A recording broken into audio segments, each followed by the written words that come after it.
আসসালামু আলাইকুম। আশা করি সকলেই ভালো আছেন।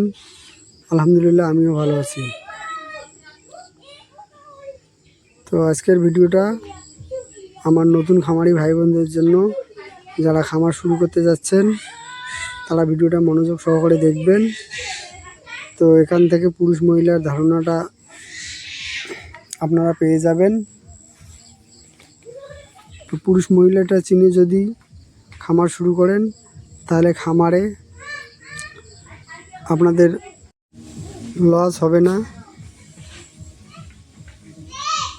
তো অনেক সময় আমরা তাড়াহুড়ো করে বেশি লাভের আশায় বড় পাখি নিয়ে খামার শুরু করতে যাই।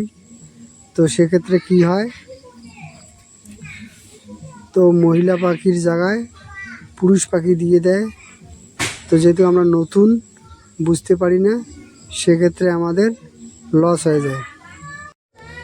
তাই পাখি সম্পর্কে যদি একটা ধারণা থাকে তো তাহলে কেউ আর ঠকাতে পারবে না।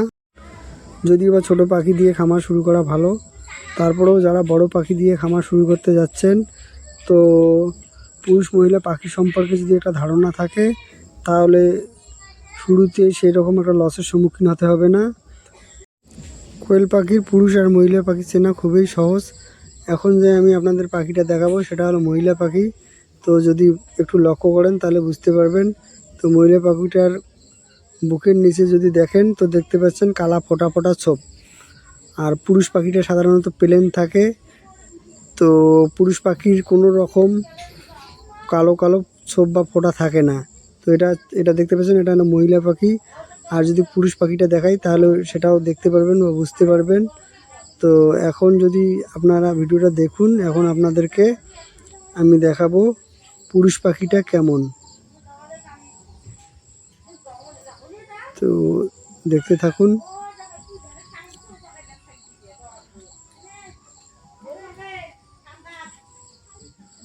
তো এখানে দেখতে পাচ্ছেন এটা পুরুষ পাখি। তো এর নিচে কোনো কালো ফোঁটা দেখতে পাচ্ছেন না। এর বুকের নিচটা গাঢ় বাদামি কালার হয়, কিন্তু মহিলার ক্ষেত্রে হালকা বাদামি কালার হয়, কিন্তু মহিলার ক্ষেত্রে ছোপ ছোপ ফোঁটা ফোঁটা থাকে। পুরুষের ক্ষেত্রে কোনো রকম ছোপ বা ফোঁটা থাকে না। তো আশা করি ভিডিওটা আপনাদের ভালো লাগছে। আর যদি ভালো লাগে তো একটা লাইক করবেন আর আমার চ্যানেলটা সাবস্ক্রাইব করবেন। এতক্ষণ ভিডিওটা দেখার জন্য অসংখ্য ধন্যবাদ। ভালো থাকুন, সুস্থ থাকুন।